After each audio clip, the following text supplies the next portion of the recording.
Hello everyone, myself Ritika Sharma and welcome back to my channel NCERT Mathematics। Last video में हमने 11.3 cover up की थी। आइए 11.4 के पहले क्वेश्चन पे आते हैं। वॉल्यूम ऑफ स्फीयर देना है आपको। क्या फॉर्मूला होता है वॉल्यूम का? 4/3 पाई आर क्यूब। ठीक है, तो यहाँ पर आर फर्स्ट पार्ट आप खुद करना, इजी है, वो डायरेक्ट वैल्यू पुट कर देना। यहाँ आर पॉइंट में है इसलिए मैंने ये वाला पार्ट लिया है। तो वॉल्यूम इक्वल होगा 4/3 22/7 आर क्यूब यानी 0.63। ठीक है, काटो इसे। इस पॉइंट से इसके बाद के 2 पॉइंट, इसके बाद के 2 पॉइंट, इसके बाद के 2 पॉइंट को मैंने क्या करा, अपॉन में 1 2 3 4 5 6 जीरो लगा दी। ठीक है, 7 से काटा, 7 9 जा 3 3 जा 9। ठीक है, अब इसकी मल्टीप्लाई करो, 3 4 जा 12, ये आया। अब ये 6 जीरो है, 1 2 3 4 5 6। क्या होगा, अब जितनी जीरो है उतनी जीरोस बाद पॉइंट होना चाहिए।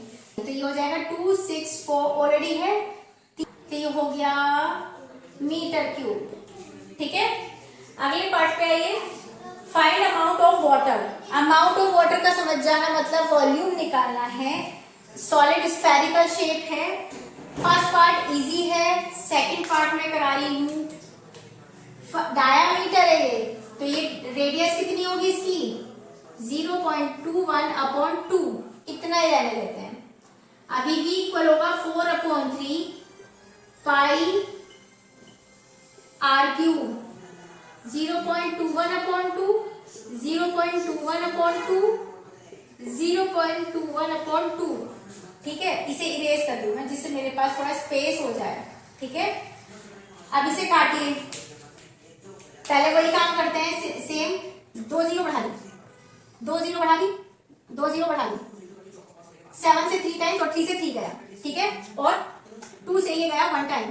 ठीक है, 2 2 जा 4, 2 से 2 गया। ठीक है, नीचे बची है 2 2 4 2 6 जीरो, 1 2 3 4 5 6, और ऊपर होगा आपके पास 21 होता है 441 मल्टीप्लाई बाई 11, यानी कि क्या आएगा, 4 1 जा 4, सॉरी 11 1 जा 11, 11 4 जा 44 और 1 45, 11 4 जा 44 और 44 और 48, 1 2 3 4 5 6, अगेन 4 8 5 1 1 2, टोटल 6 डिजिट हो गई।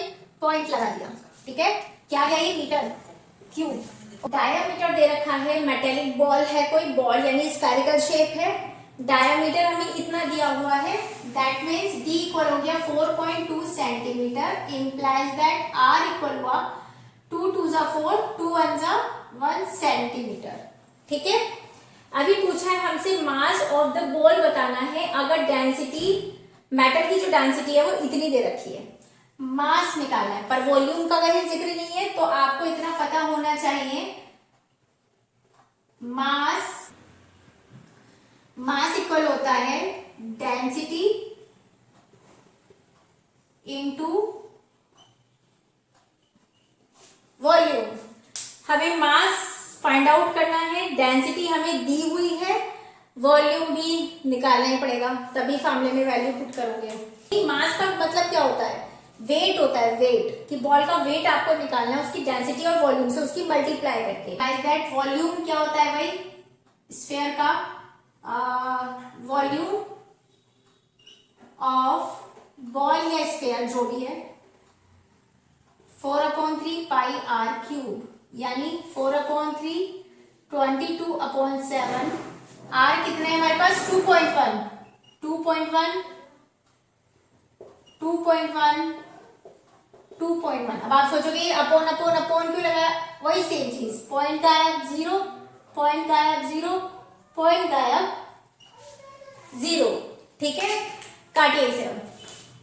7 3 जा 27, 3 से ये 3 गया। ठीक है, ये आ जाएगा 21 21 होता है 441, आपका 4 2 जा 8, 4 2 जा 8 अपॉन 000। ठीक है, करो मल्टीप्लाई।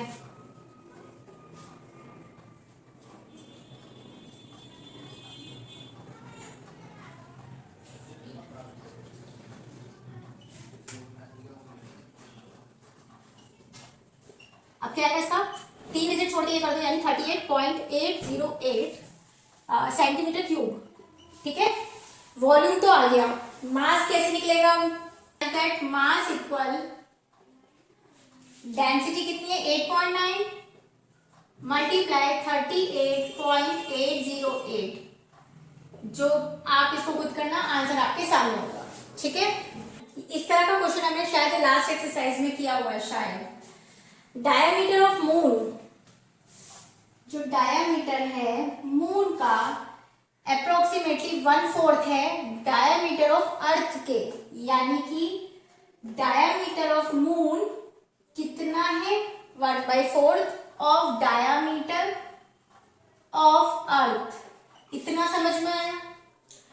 आपको वॉल्यूम निकालना है, अर्थ फ्रैक्शन निकालनी है, मेनली रेशो या फ्रैक्शन निकालनी है अर्थ के मून के कंपैरेटिवली, पर उसमें वॉल्यूम क्या होता है स्फेरिकल, क्योंकि अर्थ और मून दोनों स्फेरिकल शेप में है, और उसका होता है 4/3 पाई आर क्यूब। हमें आर चाहिए मेनली, तो हमारे पास रेडियस क्या होगी, रेडियस यानी implies that radius of earth क्या होगी डायामीटर अपॉन 2। इतना तो पता ही है कि जो भी रेडियस होती है वो डायामीटर का अपॉन होती है। एंड जो रेडियस ऑफ मून कितना होगा, ऐसा हमने लास्ट एक्सरसाइज में भी देखा है क्वेश्चन, कि अगर डायामीटर 1/4 है, अगर डायामीटर 1/4 है किसी का, तो रेडियस भी उसी की 1/4 होती है। ठीक है, तो यानी 1/4 ऑफ dm/2। जब रेडियस की बात थी अर्थ की डायमीटर के अपॉन 2 है, तो मून का जो होगा, जब मून की रेडियस की बात होगी तो जो मून का डायमीटर होगा उसको अपॉन 2 होगा, क्योंकि मून का डायमीटर 1/4 है अर्थ के, तो सेम रेडियस भी अर्थ वाले डायमीटर के अकॉर्डिंग उसकी 1/4 होगी। इतना समझ में आना चाहिए। आ जाओ वॉल्यूम V1 V2, पहले अर्थ है VE/VM 4/3 pi r cube E 4/3 pi r M cube 4/3 pi cancel r E ये रहा DE/2 का होल क्यूब। क्या लिख सकते हैं DM यानी डायमीटर ऑफ मून अपॉन होगा 4 2 8। ठीक है, इस चीज को ऐसे समझो, ये तो क्यूब है, ये है DM/2, लेकिन DM की वैल्यू क्या है यहाँ पर 1/4 इंटू DE और अपॉन 2 का ये रहा, तो ये हो गया DE/8। समझ में आया यहाँ पे क्या किया मैंने, जैसे अर्थ की रेडियस डायमीटर के अपॉन 2 है, मून की रेडियस भी मून का अपॉन 2 होगा, लेकिन यहाँ पर DM की जो वैल्यू थी मैंने वो पुट कर दी यहाँ, तो ये आ गया आपका, तो यहाँ पर DE आ जाएगा।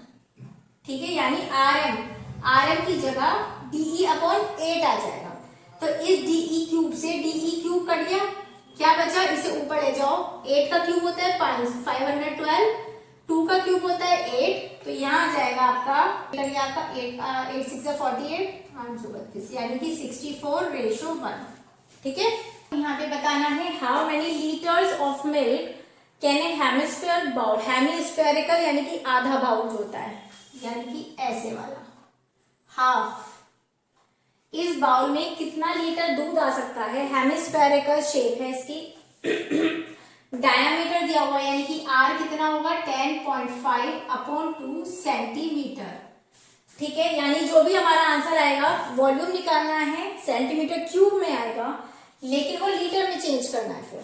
ठीक है, तो यानी कि वॉल्यूम होता है हमारा इसका 2/3 पाई आर क्यूब 2/3 22/7, R कितना है 10.5 अपॉन 2 इंटू 2। ठीक है, अगेन वही काम करो, 0.10 0.10 0.10 7 से गया 15 टाइम्स, और क्या जा रहा है, 2 से ये 10 टाइम्स, और 3 5 जा 15, 5 से गया 2 टाइम्स, 2 से ये गया 11 टाइम्स। ये आया आपका 5 2 जा 10, 5 1 जा 5, 5 4 जा 20, सेम 21, सेम 4। ये आ गया 4 4 1 4 4 16, 11 हो रहा है भाई।